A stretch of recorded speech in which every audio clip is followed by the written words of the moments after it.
Who are you? I don't know, but I'm writing to you anyway. Where are you? How far in the future? Where'd you find my journal? I may never know, but you can know me from what I put down on these pages. I come from a little village in the mountains. No one has left here since before I was born. But our lives changed overnight, just a few days ago when my best friend had a prophetic dream. A vision that the elder said means this season is going to end soon. The world is about to enter a new era. A great change is coming. Everyone was afraid. I was surrounded by questions and I began to feel how little I know. What is this season that is about to end, and why is it ending? What exactly is out there that could turn the world inside out? If there are still voices singing and laughing in the wilderness, I could record them before they're gone. I also thought of my dad, who always wanted to see the outside world but never did. So, I asked if I could leave. The elder had one condition for letting me go: that I take what I collect to the museum vault, a palace of art and memory at the edge of the earth. She says it's the only place safe from the turmoil of a changing season. I hope that's where you're reading this now. I can't stop the change that is coming, but this time on Earth could live on in these pages. What it looks like, sounds like, how it feels to be alive right now. I'm writing to you at the crack of dawn on the morning I leave home. I can smell breakfast cooking in the other room, and I can hear my mom's voice.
Three, two, one. Hooray! Mr. Lotto's here. I'm tired.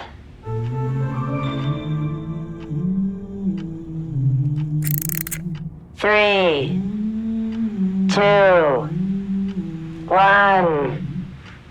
Hooray! Mr. Lotto's here.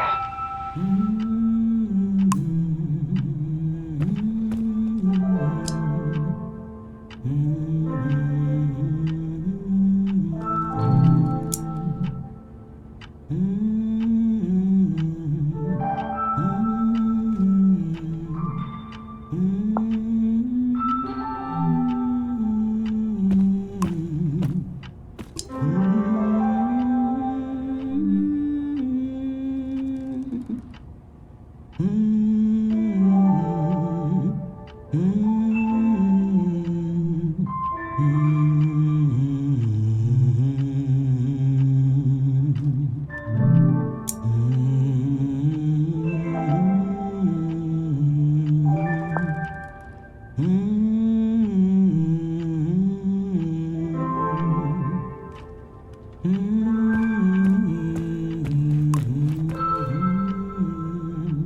bag and Dad's camera, ready for the great departure.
A last moment in this little house.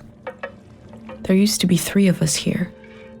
My mom and Dad and me. Soon it will be just her. Her and all these memories. But in this moment, everything is the same as ever. Until I shift my weight, the floorboards creak. Mom hears it and turns to me.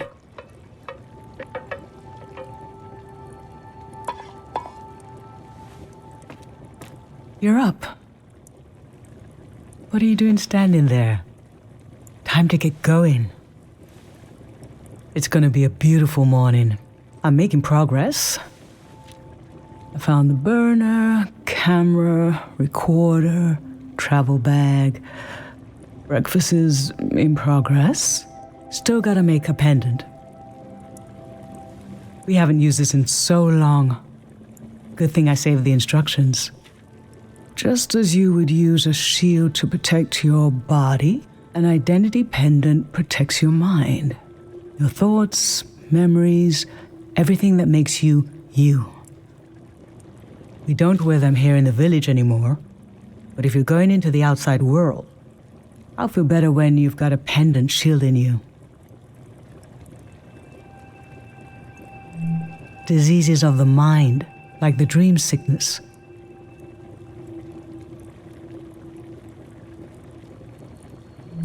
We don't know what caused it.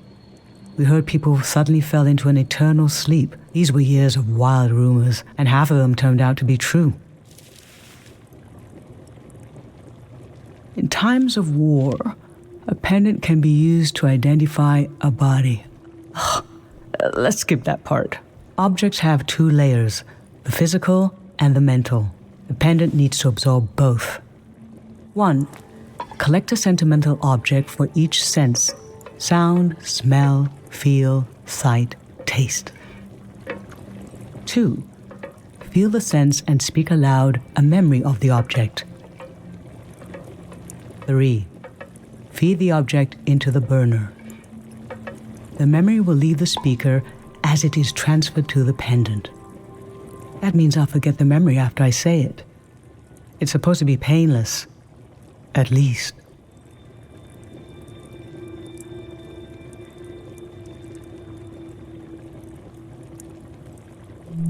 No, you must remember everything. That's your role.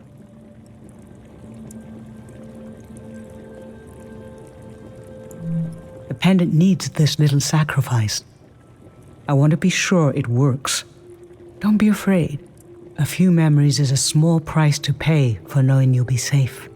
Okay, so This old tape should work for our sense of sound.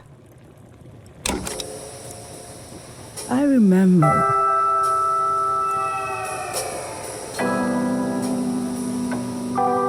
You and I fell asleep listening to this tape. Your dad came home. We all rested together until it got dark.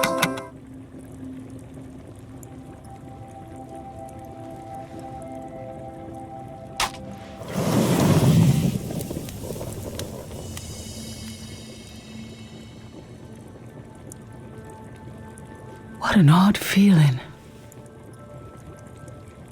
Like an absence, disappearing.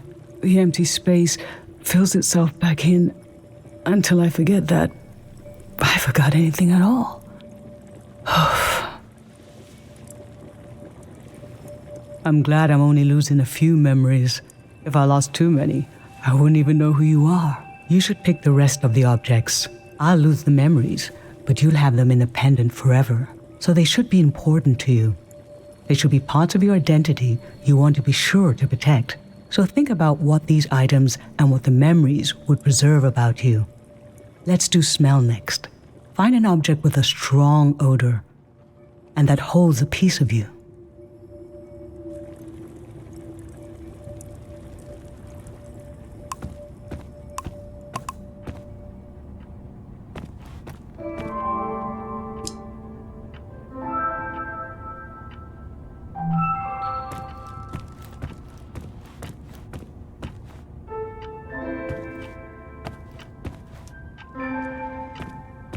Glue, acid, dust, pulp. How I always wanted to meet these strangers.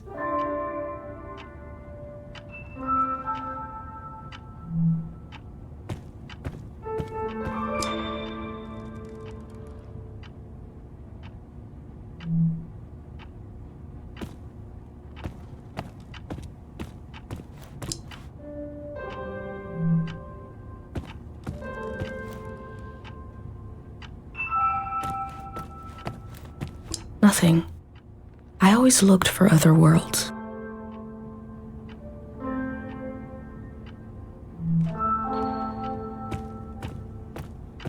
Tangled nest, sour play. This speaks to how my dad loved me.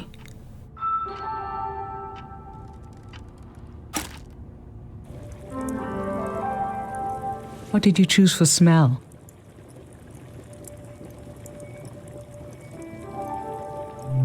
Let's breathe in deep.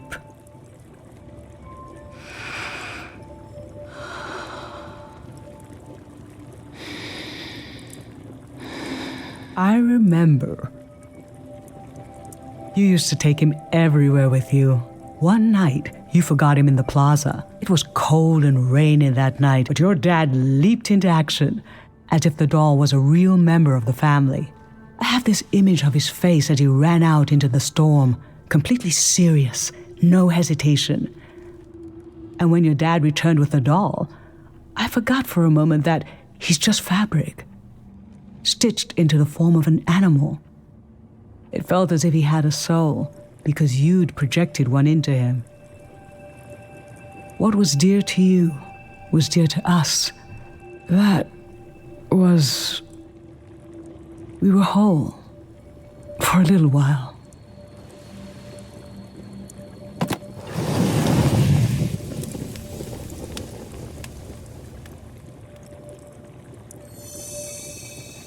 Now touch. Pick something with a texture you like.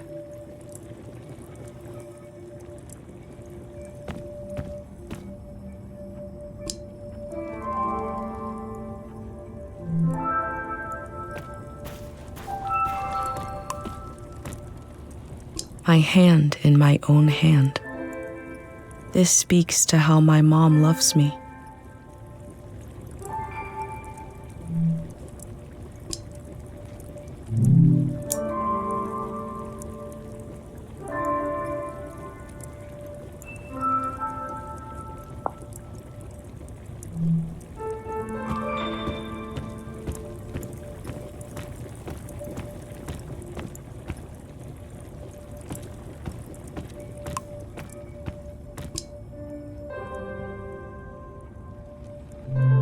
soft, cold, smooth. I used to see souls everywhere.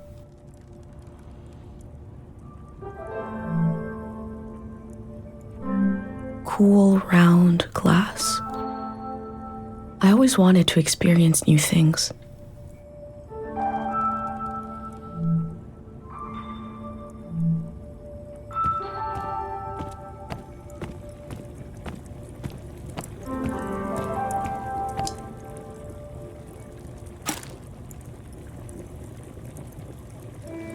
So what did you end up choosing?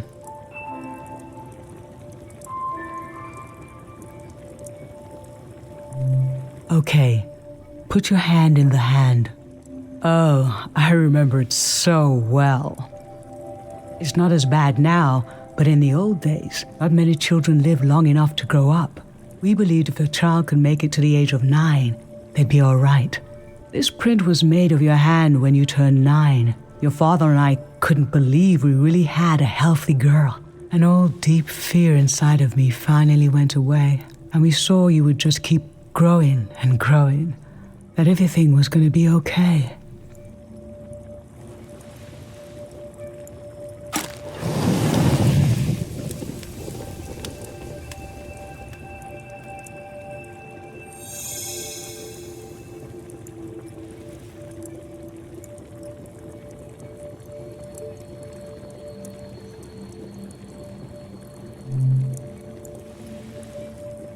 I'm fine. Let's do sight neck. Pick something that looks nice.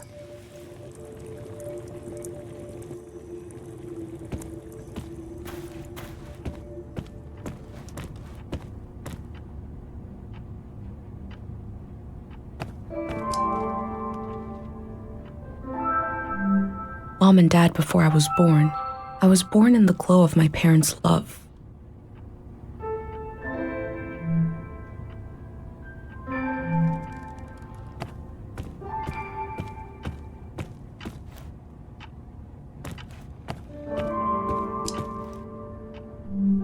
Poisoned, blue, shine. I look closely.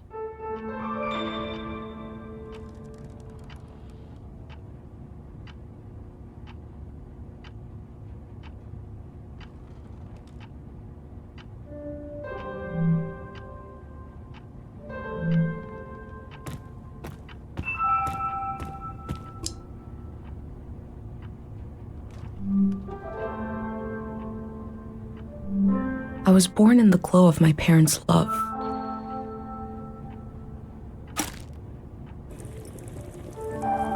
So, what did you end up choosing? I remember. This was the night I told your dad I was pregnant with you. There was a party in the plaza. I didn't have anything to drink, just water. He didn't wonder why. At the end of the night, I told him I was pregnant. And he was so happy and so surprised that he threw up.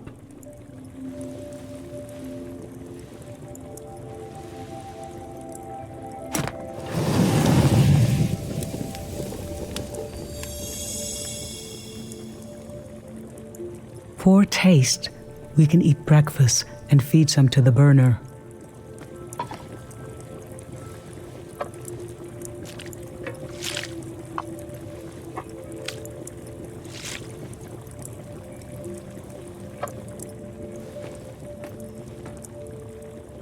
The memory I'll lose is the one we're forming right now. I want you to have it forever.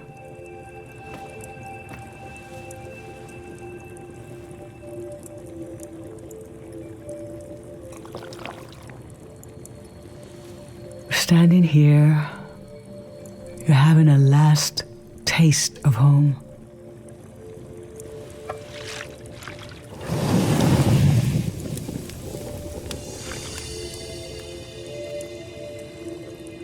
Now you're protected by lost memories. A gem of home around your neck. This is my only condition for letting you go. You must promise me never to take the pendant off. And never tamper with it.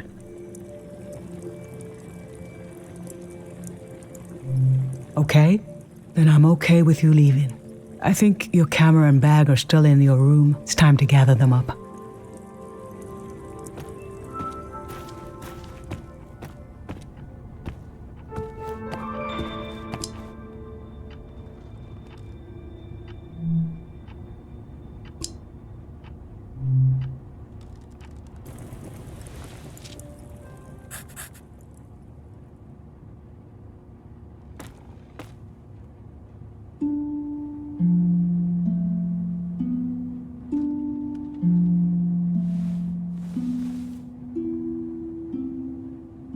I've lost so much. How could the world ask me to lose you too?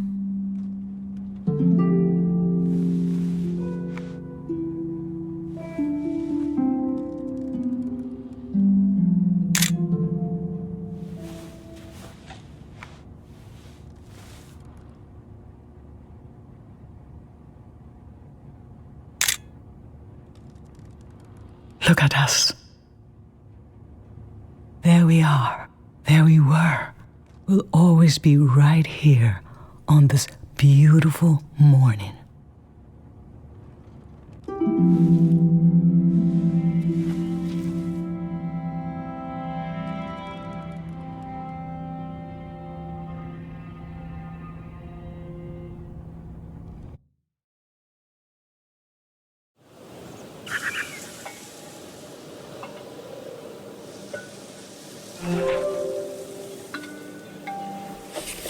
I just performed a ritual with my mom. The moment has passed, but I'll record it in these pages for you, for the future.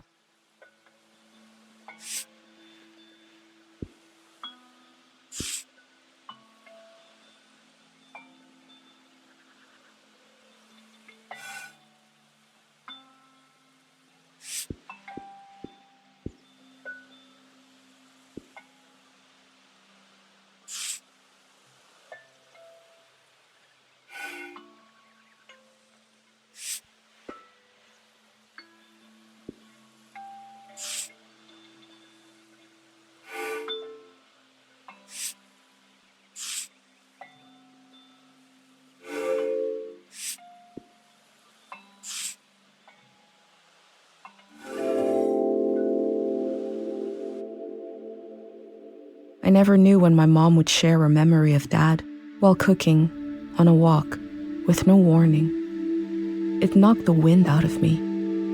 Rituals take this grief and give it a shape and a story. Filling in this journal is a ritual too, but for a loss that hasn't hit us yet.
I've brought tools to record the sights and sounds of this season.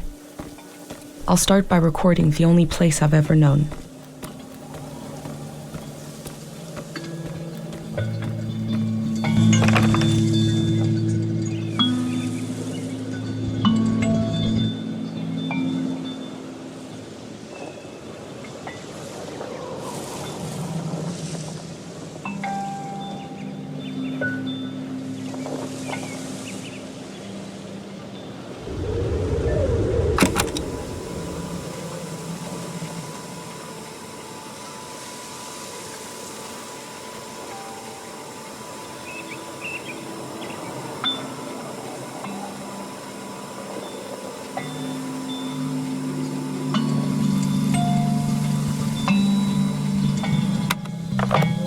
Public sleep music is a tradition of ours here.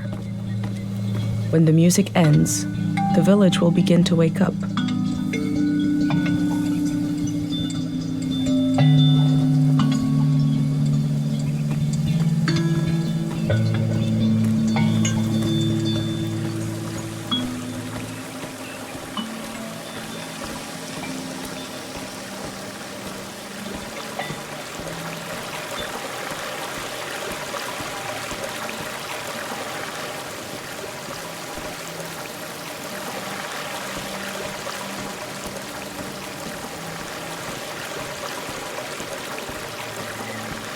Last night there was a goodbye party here in the plaza. Everyone was so afraid for me. To understand that fear, to understand where I grew up, you have to know the man standing watch over the plaza, Dr. Fumio.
Remembering everything must be painful.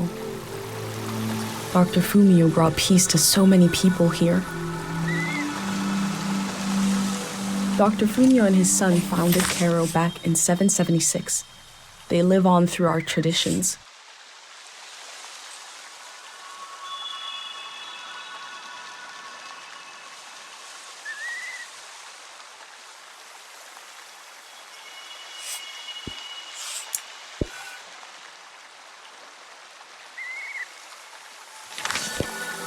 There are 3 murals celebrating Dr. Fumio's work.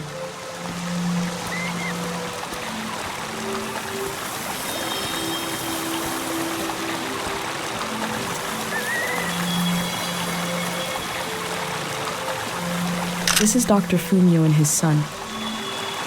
The statue isn't as old as it looks.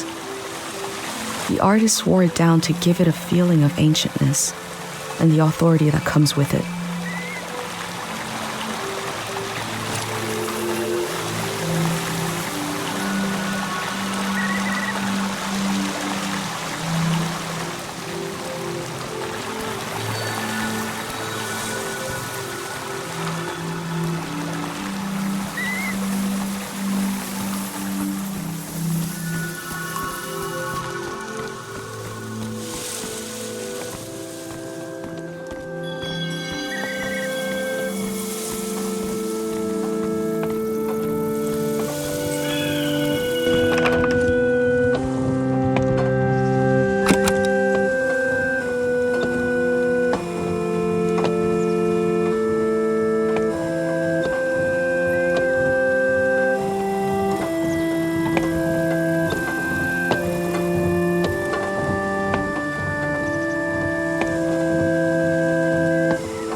This is a healing instrument created by Dr. Fumio.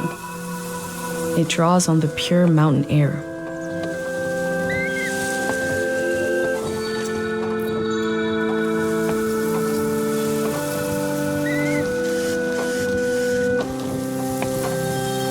There's something eerie about an instrument that plays itself. But wind chimes aren't eerie. I think the self-playing instrument needs to imply the presence of a person who isn't there, like this one does, to be properly eerie.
Dr. Fumio said the dream sickness was caused by something very powerful.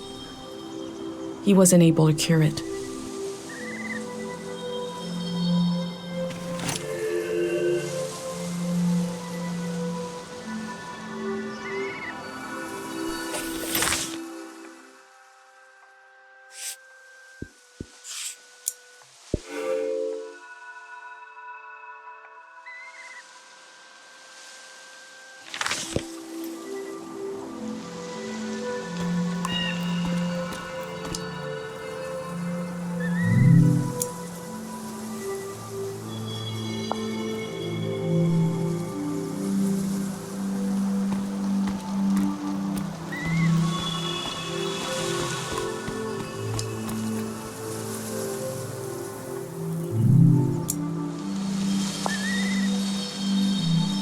Pate's little daydream of leaving this place, of seeing something weird.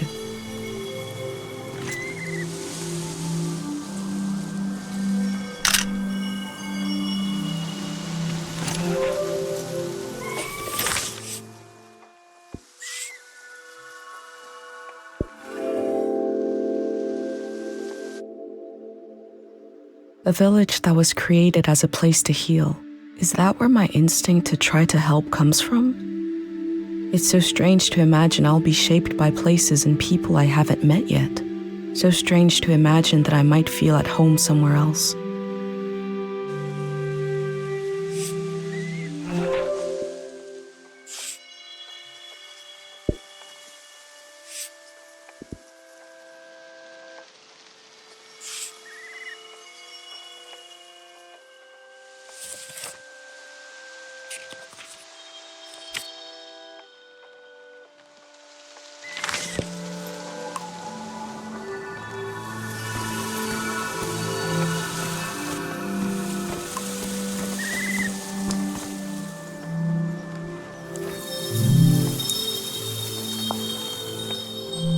This is the cafe where my dad used to read his poems. He wrote one for me. Maybe he wrote it for you too.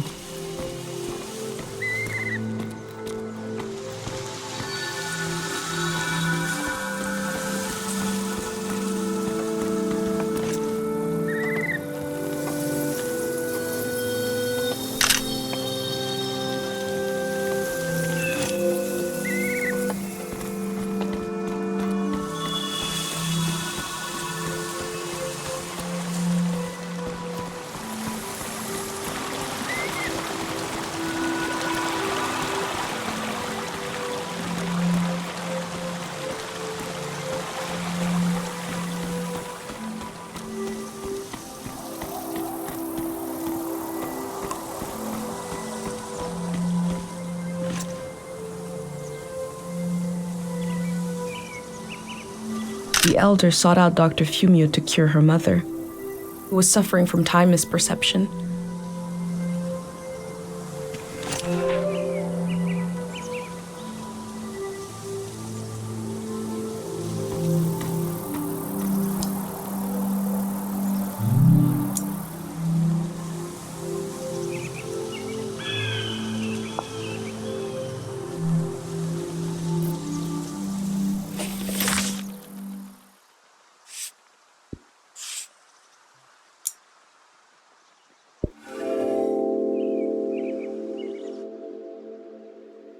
Dr. Fumio was an important person, but we also just have a need to put a human face on events that are beyond our control. He may have felt just as scared and helpless as everyone else.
I go fishing here with my best friend Pate, even though there's nothing to catch.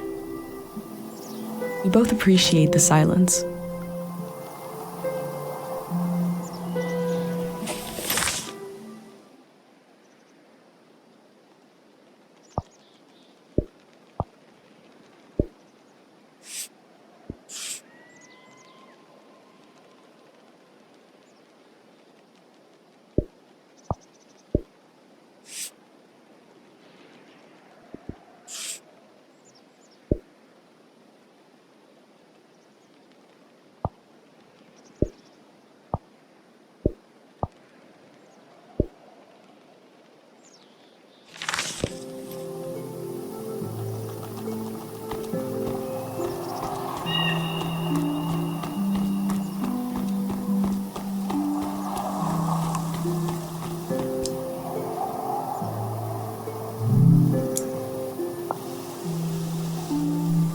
Karo village was founded during the modernity. Much later, Dr. Fumio arrived and remade it in his image.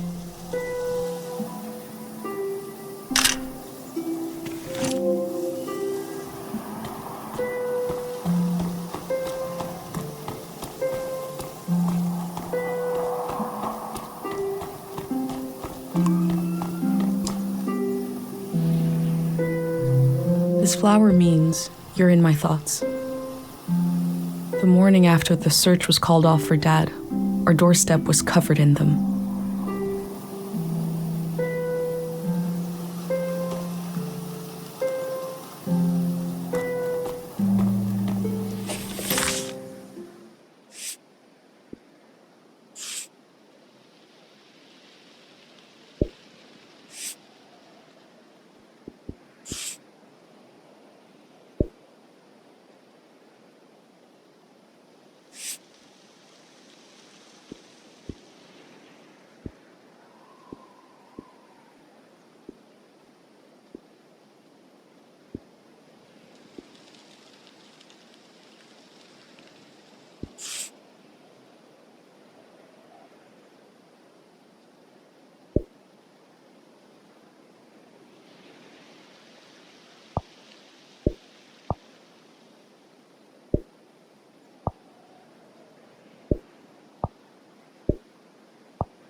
Is it recording? Yes. Okay. How to leave home for my daughter. Find a sacred square of earth. Lay down so you have the dirt at your back.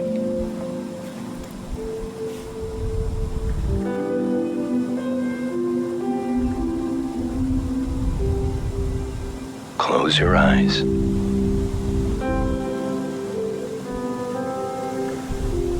Close everything. Do you see for yourself? You see for the dead, for the unborn. Do you listen for yourself? You listen for the dead, for the unborn. Your ancestors are in that dirt. All the living and all the dead are holding you up. Now, stand. They're still there, aren't they? It's time to move, to entangle yourself everywhere with everyone. So the next time you lay down in the dirt, you will have so much more to tell them.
Tate fixed up 3 bikes instead of 1.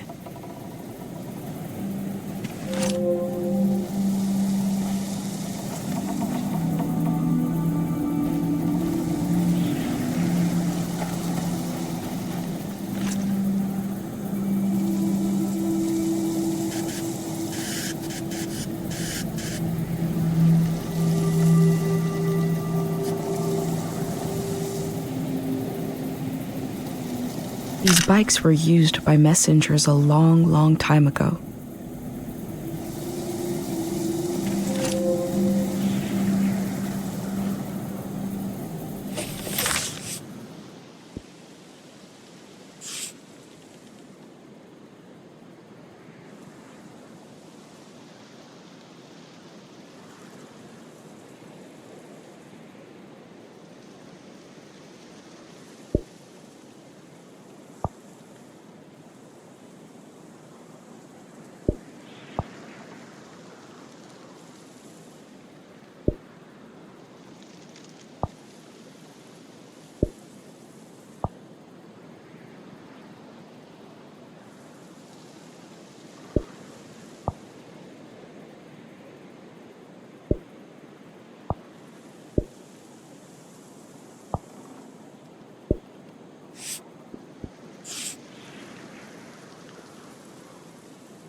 Most of what I've seen from the outside world probably arrived in a cart like this.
I can see in these letters that the outside world has extremes of beauty and tragedy beyond anything I've known.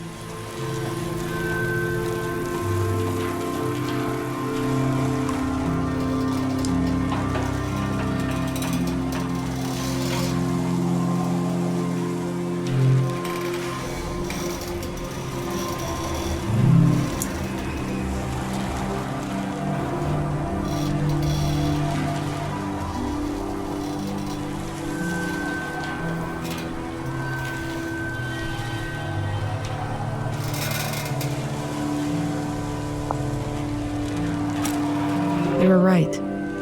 The letter never made it. The season before this one, the war, seems so horrible.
I wish humans had evolved to sing instead of talk.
In the village, these cranes look like little creatures, grazing. I had no idea how huge they are.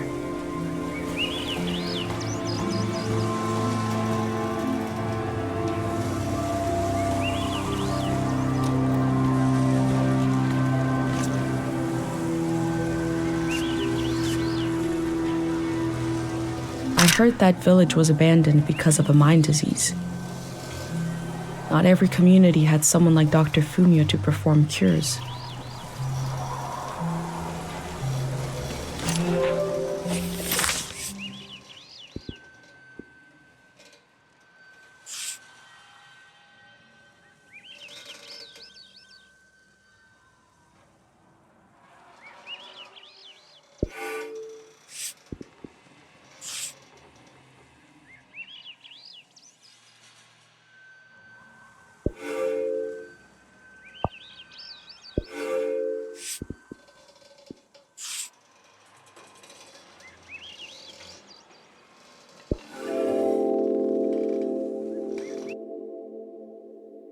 I feel nourished in these sights by the unfamiliarity of it all. These means of connection, long in disuse, are certainly telling me something about the world. Will they be used again in the next season?